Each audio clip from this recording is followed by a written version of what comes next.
오늘도 대한민국 군사정보 채널 대고구려제국 구독과 알림 설정 진심으로 감사드립니다. 최근 대한민국이 세계 군사 강대국들도 완성하지 못한 6세대급 전투기 시장에 처음으로 도전장을 내밀었습니다. 최근 들어 한국군은 그동안 소문만 무성하던 KF-21 스텔스 블록 3의 개발을 공식적으로 진행하겠다고 선포했는데요. 이를 근거로 한국항공우주산업은 4대 핵심 장비를 토대로 기초적인 기술력을 마련한 뒤 5.5세대급 이상의 최신 연식 사양의 전투기용 전자장비를 순차적으로 도입할 것이라고 분명히 밝혔습니다. 이 때문에 유무인 복합체의 멈티와 미국산 F414 터보팬 엔진을 뛰어넘는 국산 K400 엔진에 대한 이야기가 여러 언론과 매체에 꾸준히 흘러나오고 있습니다. 유명 군사 전문가들은 이 모든 체계가 완벽히 인식된 KF-21 전투기는 블록2부터 5세대급 전투기 블록3부터 55세대급이라고 불러도 손색이 없다고 말하고 있는데요.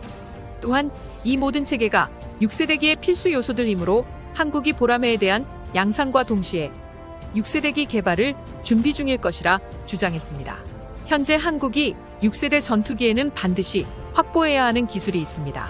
그중 대표적인 인공지능, 유무인기 복합운영, 극첨석 엔진 스텔스 성능 강화 등 각종 첨단 기술이 집약되어야만 진정한 6세대급 전투기라고 할 수 있습니다.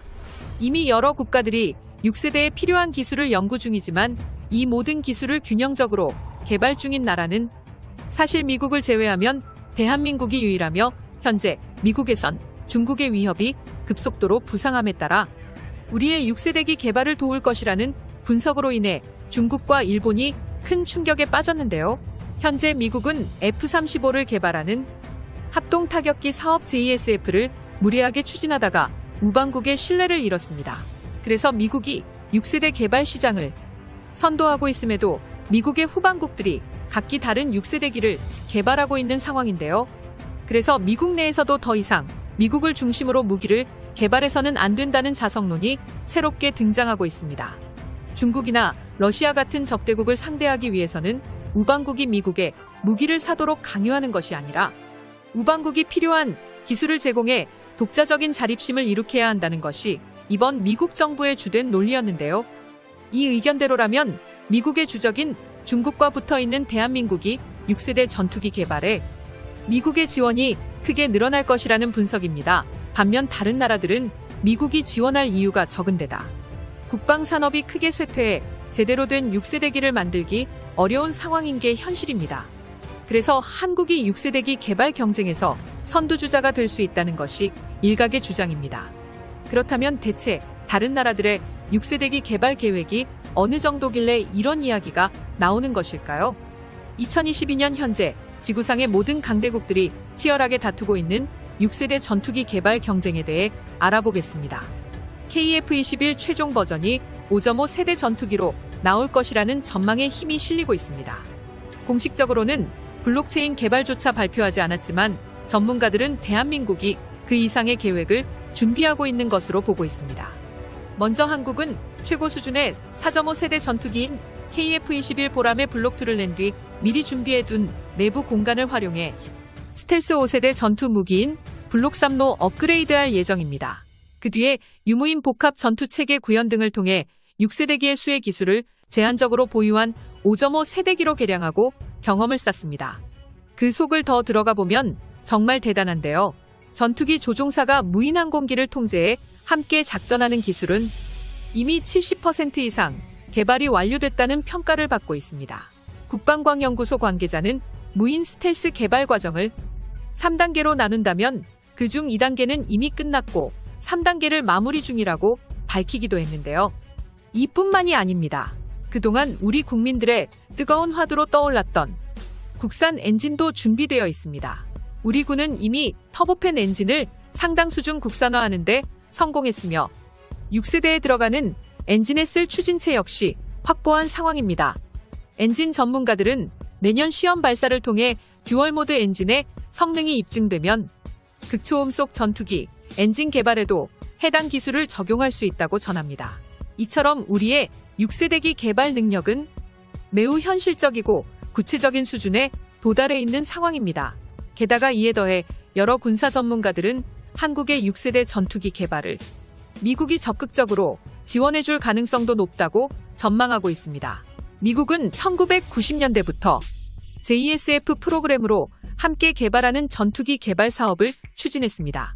그 결과 우리 군도 사용하는 강력한 스텔스 전투기 F-35를 개발했는데요. 그러나 이 사업은 완전한 실패였습니다. F-35의 원래 목표는 강력한 하위급 단발 스텔스기가 아니라 싼값에 쓸 수 있는 저가형 로우 미들급 전투기였습니다. 그런데 그런 전투기가 하위급이 됐으니 개발 비용이 폭등하는 것은 당연한데요. 그럼에도 미국은 가격을 낮춰주기는커녕 공동 참여국에게 기술을 전수하지도 않았습니다.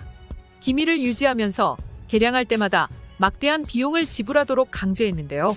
이 때문에 분노한 공동 참여국들은 자체적으로 6세대기 개발을 각자 진행하기 시작했습니다.